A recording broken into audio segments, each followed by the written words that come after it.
ह्रीं महालक्ष्मी देवे नमः. तर नमस्कार मंडळी, स्वागत आहे आपलं आपल्या या हरिप्रिया यूट्यूब चॅनलवर. आता मार्गशीर्ष महिना सुरू झालेला आहे.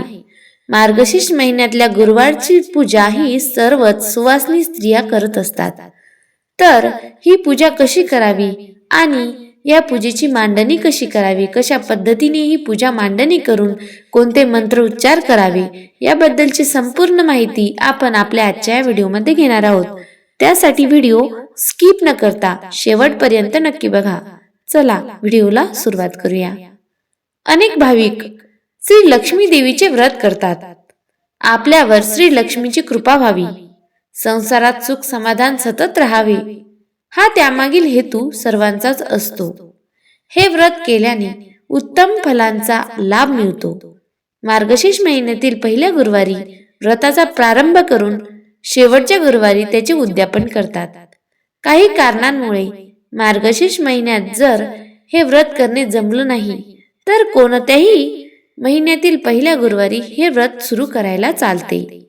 शेवटच्या गुरुवारी त्याची सांगता करता येते. काही भाविक तर सतत वर्षभर या व्रताचे पालन करत असतात. लक्ष्मी व्रतात त्याचे नियम आणि पूजा विधी, त्यावर श्रद्धा ठेवल्यास आणि त्या कहाणीवर श्रद्धा ठेवल्यास आपण श्री लक्ष्मीच्या कृपाप्रसादाचे भाविक होऊ शकतो. त्या आपलं सर्व मनोरथ पूर्ण करतात. तर या लक्ष्मी व्रतामध्ये काय करावे ते आपण बघूयात. गुरुवारी सकाळी लवकर उठावे, आंघोळ करावी, शुद्ध अंतकरणाने व सश्रद्ध भावनेने पूजाविधी करावा. दिवसभर उपवास करावा. सायंकाळी देवीला नैवेद्य दाखवून रात्री भोजन करावे. कधी कधी आकस्मिक अडचण उद्भवली तर अशा वेळी आपण उपवास करावा आणि कोणाकडूनही पूजा आरती करून घ्यावी आणि त्यांच्याकडून कथा वाचून घ्यावी, आपण ती श्रवण करावी. अशा वेळी आपण उपवास करावा आणि कोणाकडूनही पूजा आरती करून घ्यावी. एकादशी, शिवरात्र या इतर उपवासाचे दिवशी गुरुवार आल्यास फक्त पूजा आणि आरती करावी. कहाणी स्वतः वाचावी अथवा ऐकावी.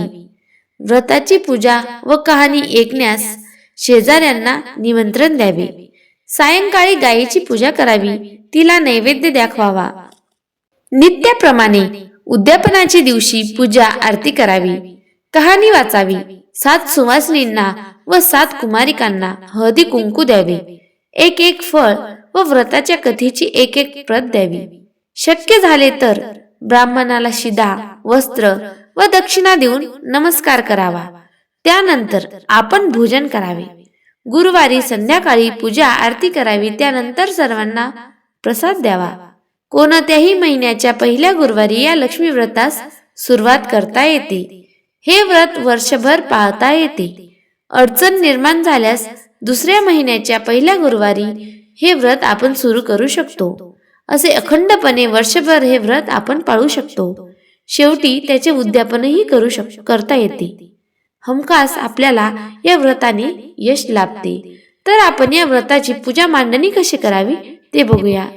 घरातील पूजेची जागा थोडसं पाणी टाकून व्यवस्थित स्वच्छ कपड्याने पुसून घ्यावी आणि स्वच्छ करावी. पूजेच्या जागी पाट किंवा चौरंग ठेवावा. चौरंगावर कोरे नवीन कापड अंथरावे. कापडावर गहू वा तांदूळ याची रास घालावी. त्यावर तांब्याचा कलश ठेवावा. कलशात दुर्वा, पैसा, सुपारी घालावी. विड्याची पाने अथवा आंब्याची डहाळी कलशावर ठेवावी. त्यावर एक नारळ ठेवावे आणि त्या नारळावर आपल्याकडे जर देवीचा मुखवटा असेल तर तो मुखवटाही लावावा. त्याची व्यवस्थितरित्या पूजा करता येते. चौरंगावर वा पाटावर श्री लक्ष्मी देवीचा फोटो ठेवावा. घरी महालक्ष्मीची जर मूर्ती असेल तर ती चौरंगावर, त्या पाटावर तांदूळाचे अष्टदल काढून ठेवावी. मग फोटो ठेवू नये. जर मूर्ती असेल तर फोटो ठेवू नका. मूर्तीपुढे विडा, खोबरे, खारीक, बदाम, इतर फळे, खडीसाखर हे किंवा गूळ हे सर्व वस्तू त्या फोटो पुढे आणि त्या विड्याच्या पानावर ठेवाव्यात. त्याचे शेजारी गणपती म्हणून तांदूळ ठेवून सुपारी मांडावी, अथवा तांदूळावर आपल्या घरातील गणपती बाप्पाची मूर्ती मांडली तरी चालेल.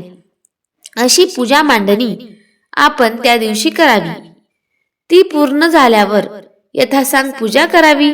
पूजेनंतर आरती करावी, सर्वांना प्रसाद द्यावा. पूजेच्या संध्याकाळी लक्ष्मीला मिष्टान्नाचा नैवेद्य बनवावा, देवीला नैवेद्य दाखवावा आणि त्यानंतर आपण भोजन करावे. दुसरे दिवशी सकाळी लवकर उठून पूजा विसर्जन म्हणजे आंघोळ करायची, दिवा लावायचा, अगरबत्ती ओवाळायची आणि देवीच्या डोक्यावर अक्षदा वाहून देवीला उत्तर पूजा स्वीकार करून घ्या असे बोलून, कालची केलेली दिवसभराची सेवा तुमच्या चरणी रुजू करून घ्या असे बोलून, काही चुकलं माकलं असेल तर माफ करा असे बोलून ती देवीच्या पूजेची उत्तर पूजा करायची आणि कलशातील पाणी हे तुळशीला अर्पण करायचे. तिला हळदी कुंकू लावून नमस्कार करायचा. पुराणामध्ये या व्रताचा उल्लेख आढळतो. त्यात लक्ष्मी देवीने असे कथन केले आहे की, माझे हे व्रत जो नित्य नियमाने करेल तो सदैव सुखी राहील असे माझे वचन आहे, असे माता लक्ष्मी म्हटल्या होत्या. आता आपली पूजा मांडणी करून झालेली आहे. आता आपल्याला पूजा कशी करावी ते बघायचं आहे. तर आपल्याला हातपाय धुवून व्यवस्थित तयार होऊन आपल्या घरातील मोठ्या व्यक्तींचं दर्शन घ्यायचं आहे, त्यांचे आशीर्वाद आपल्याला घ्यायचे आहेत. आणि मग आपल्याला तुळशीची पूजा करून यायचं आहे. तुळशीच्या जवळ दिवा लावून तुळशीची पूजा करून यायचं आहे. आणि त्यानंतर आपल्याला चौरंगाच्या समोर बसून व्यवस्थितरित्या आपण रांगोळी वगैरे तर काढलेलीच आहे, पूजा मांडणी करून आपली झालेली आहे. दिवा अगरबत्ती लावून आपल्याला अगोदर संकल्प सोडून घ्यायचा आहे. संकल्प सोडताना आपलं वंश गोत्र आपलं नाव बोलून आपला संकल्प काय आहे ते सांगून आणि आमचे हे 4 गुरुवार व्यवस्थितरित्या पूर्ण करून घ्या असं देवीला साकडं घालून ते संकल्पाचे पाणी एका ताम्हणात सोडून द्यायचं आहे. आणि नंतर ते पाणी एखाद्या झाडामध्ये टाकून दिलं तरी चालेल. आणि त्यानंतर आपल्याला पूजेला आता सुरुवात करायची आहे. सर्वप्रथम आपल्याला गणपती बाप्पाची पूजा करून घ्यायची आहे. गणपती बाप्पाची पूजा करते वेळी ओम गण गणपतये नमः किंवा श्री गणेशाय नमः या मंत्राचा जप करत किंवा श्री महागणाधिपतये नमः गंधम समर्पयामी असे म्हणून देवाला गंध लावायचा. श्री महागणाधिपतये नमः अक्षदाम समर्पयामी असे म्हणून देवाच्या डोक्यावर अक्षदा वाहायच्या.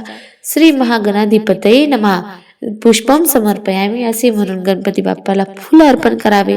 श्री महागणाधिपतये नमः नैवेद्यम समर्पयामी असे म्हणून गणपती बाप्पाला गुळ खोबऱ्याचा नैवेद्य अर्पण करावा. श्री महागणाधिपतये नमः धूपम अग्रपयामी असे म्हणून देवाला धूप ओवाळावी. आणि श्री महागणाधिपतये नमः दीप दर्शयामी असे म्हणून देवाला दिवा ओवाळावा. आता आपली गणपती बाप्पाची पूजा करून झालेली आहे. आता आपल्याला घटाची पूजा करायची आहे. श्री कलश देवताभ्यो नमः गंधम समर्पयामी असे म्हणून कलशाला गंध लावायचा. श्री कलश देवताभ्यो नमः अक्षदाम समर्पयामी असे म्हणून देवाला अक्षदा वाहायच्या. श्री कलश देवताभ्यो नमः पुष्पम समर्पयामी असे म्हणून पुष्प अर्पण करायचे. श्री कलश देवताभ्यो नमः धूपम अग्रपयामी असे म्हणून धूप ओवाळायची. श्री कलश देवताभ्यो नमः दीप दर्शयामी असे म्हणून कलश देवतेला दीप ओवाळायचा. आणि नंतर खडी साखरेचा किंवा गुळाचा नैवेद्य अर्पण करायचा. आता आपल्याला माता लक्ष्मीची पूजा करायची आहे. ओम श्री महालक्ष्मी नमः गंधम समर्पयामी हा मंत्र म्हणून देवीला गंध म्हणजे कुंकू लावायचं, ओलं करून कुंकू लावायचं आहे. ओम श्री महालक्ष्मी नमः हरिद्रम समर्पयामी असे म्हणून देवीला हळदी लावायची आहे. ओम श्री महालक्ष्मी नमः अक्षदाम समर्पयामी असे म्हणून देवीला अक्षदा वाहायच्या आहेत. आता आपल्याला त्या चौरंगावरची माता लक्ष्मीची मूर्ती आपल्या ताम्हणात घ्यायची आहे.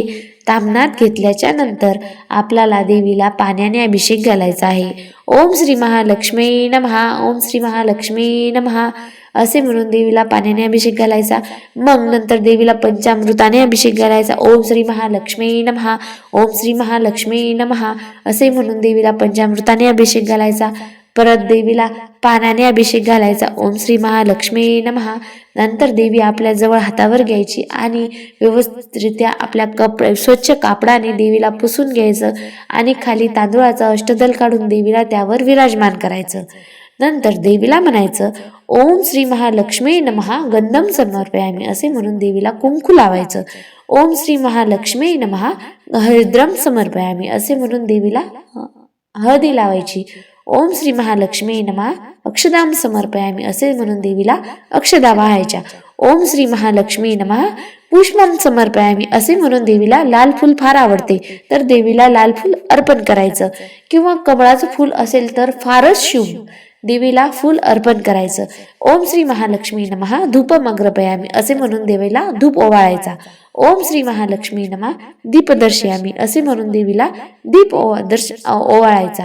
नंतर देवीला खिरीचा नैवेद्य फार आवडतो त्यामुळे देवीला आपण खिरीचा नैवेद्य दाखवायचा. नसेल तर खडीसाखरेचा नैवेद्य दाखवायचा किंवा गुळाचा नैवेद्य दाखवायचा. नंतर देवीची व्यवस्थितरित्या पूजा करून झाल्याच्या नंतर देवीला फळ अर्पण करायचं आहे. आपण तर त्या कळशामध्ये पंचपत्री लावलेली असते आणि त्यावर नारळ लावलेला असते त्यामुळे देवीच्या समोर पंचपत्री ठेवायचं काम नाही. पण देवीला व्यवस्थितरित्या षोडशोपचार पंचोपचार पूजा करून नैवेद्य दाखवून फळ अर्पण करून धूप दीप ओवाळून नंतर देवीची कथा वाचायची आहे. कथा वाचून झाल्याच्या नंतर वाचायची किंवा श्रवण करायची. तुम्हाला वाचता येत नसेल तर ऐकायलाही चालेल. कोण आपल्या घरात मुलगी वगैरे असेल तर तिच्याकडून वाचून घ्यायची आहे. आणि कथा श्रवण करून झाल्याच्या नंतर आपल्याला ओम महालक्ष्मीचे विद्महे विष्णू पत्नीच धीमहि तन्नो महालक्ष्मी प्रचोदयात या मंत्राचा 11, 21 किंवा 108 वेळा जाप करायचा आहे. आणि नंतर देवीला आपल्या घरात केलेला नैवेद्य भाजी पोळीचा अन्नाचा नैवेद्य देवीला अगोदर आरती करायची आहे आणि आरती झाल्याच्या नंतर देवीला नैवेद्य दाखवायचा आहे.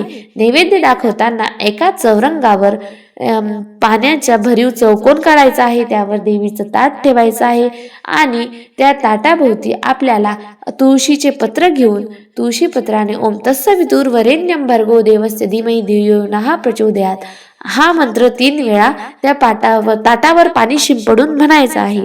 त्याच्यानंतर आपल्याला देवीला नैवेद्य अर्पण करताना ओम प्राणाय स्वाहा ओम अपनाय स्वाहा ओम व्यानाय स्वाहा ओम उदानाय स्वाहा ओम ब्रह्मणे अमृतत्वाय स्वाहा असे म्हणून ते तुळशीचं पान देवीच्या चरणासमोर अर्पण करून द्यायचं.